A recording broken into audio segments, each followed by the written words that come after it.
Hey, what's up, you guys? Bloody Jacob here to bring you my review of this week's episode of Z Nation on Syfy, which aired on Friday, or known as episode 3 of season 4, called The Vanishing. And let me just say right off the bat, I thought this episode was really, really good. I enjoyed it a lot. I think it's one of the best episodes we've gotten of the show in quite a while.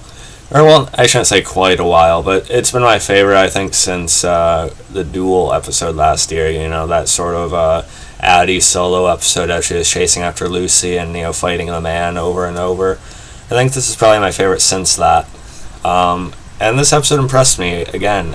Z Nation, it's a weird animal, It's like... you think of Z Nation, then you think of just how ridiculous and silly it can get. Some people still think of it as like a campy version of The Walking Dead that you just don't take it seriously, but you have a lot of fun with. And it can be that at times, but once in a while, and I would say even like more often lately, it actually drops most of that and it tries to get serious. And the weird thing is, it actually succeeds.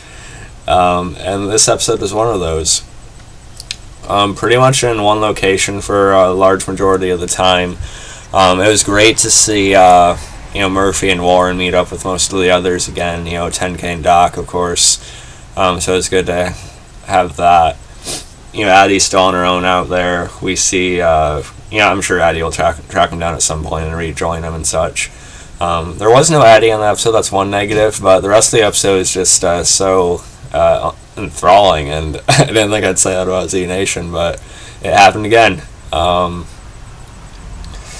Murphy, meanwhile, he's trying to connect with Lucy, but she's kind of going through her teenager phase, and Murphy wasn't there for her, even though he had thought she was dead, but she's still kind of holding it against him for probably not looking harder or something, or just focusing on that entirely instead of leaving and staying at Zona and everything.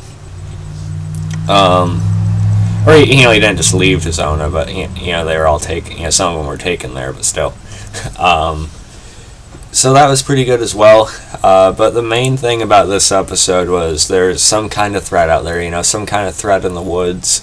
We kept hearing it.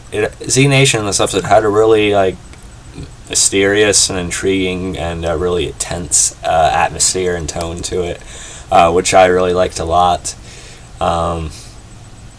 Meanwhile, you have Henry Rollins' character. He's wanting to be more practical and logical about it. They can't wait for 10K to see what happened to Red and the others forever. He just wants to move on and sort of get out of there while they can before it gets dark, and they'd be under even more of a threat potentially against whatever's out there. Because they'd be it'd be harder to see and everything. So he and Sergeant Lilly, go out there and try and look for him on their own. Meanwhile, you have this guy Burgess, who somehow managed to survive, but he's so traumatized he can't even speak about it. When they ask him about Sun May and everything, he's just completely just empty, and he's just so just like I said, traumatized. So what was it? I'm not sure. Was it this UFO thing, this ship thing again from Zona, or I doubt that, but was this new threat? Was it actually aliens? And I don't think it's going to end up being anything too supernatural in Z Nation. I don't know. It's probably more of a scientific, threat explanation. I don't know. What is odd how all of them vanished, and there's no trace, no supplies taken or anything. Meanwhile, Roberta, Warren is still sort of blanking out here and there. And she keeps on seeing this vision of just all this death and disintegration and everything. And again, I think that's a vision warning her of what that other creepy looking guy from Zona is trying to do potentially. She almost had this inkling to go after him just directly. Something that's pulling her to try and do that. So maybe that's why she headed off east at the end. Maybe that's where she feels like she has to go, and maybe that's where the guy's trying to do whatever he's going to do. But I think it'll be interesting to see what's so different about Warren, if she has any abilities like Murphy. It doesn't appear like she does, but there's definitely something else going on with her. Like Murphy says, she's all there, but there's something else there too. And Murphy I liked a lot in this episode. It's good not to have him as just the antagonist again.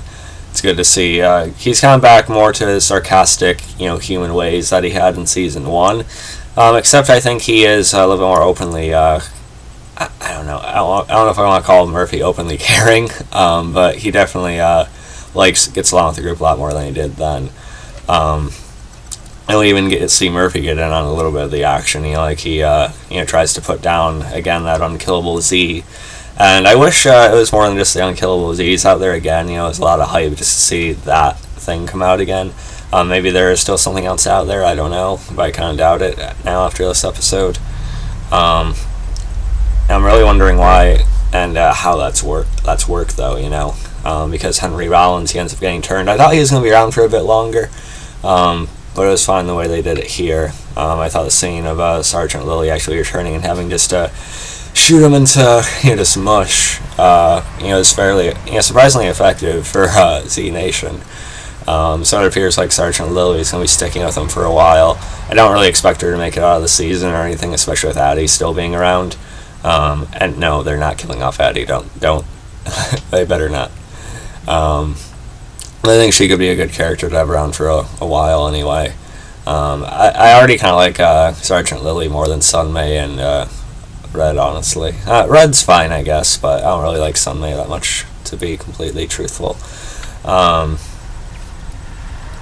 I also like the moment between Doc and Warren in this episode. Doc was actually expressing his concern and questioning whether, basically if everything is worth it. And Doc's been one of your more, the most optimistic character, since the first season. He's always trying to bring everybody up, but this scene kind of shows that he's human too. And so I like that. I think it was solid back and forth acting between Russell Hatchinson and Kalita Smith there. It was good to see Murphy and Doc sort of reignite, the weird kind of bromance they have. As Murphy says, Doc's the only person who's seemed half, happy to see him since he's gotten back there. I think there's going to be some kind of experience that unites Murphy and Lucy back together again. This was almost it, but I don't think we're quite there yet. So is that unkillable Z is still out there anyway, though, isn't he? The one that turned Henry Rollins. So I think we'll see that one probably pop up again at some random point. And I liked how the first 10K ended up following Warren. She is going east. She has sort of that I can't talk. Z Nation shield. Sort of with the spray painted Z logo on it. We've seen used in a lot of promotional stuff before, so I thought that was kind of cool. And they all end up just walking with her, because that's where Warren's going and they care about her. So that's what they're gonna do. Even Murphy, hey, I guess this is where I gotta go. This is kind of gotta go with the flow there with the rest of them. So I like that sort of a united moment at the end in a way, give or take.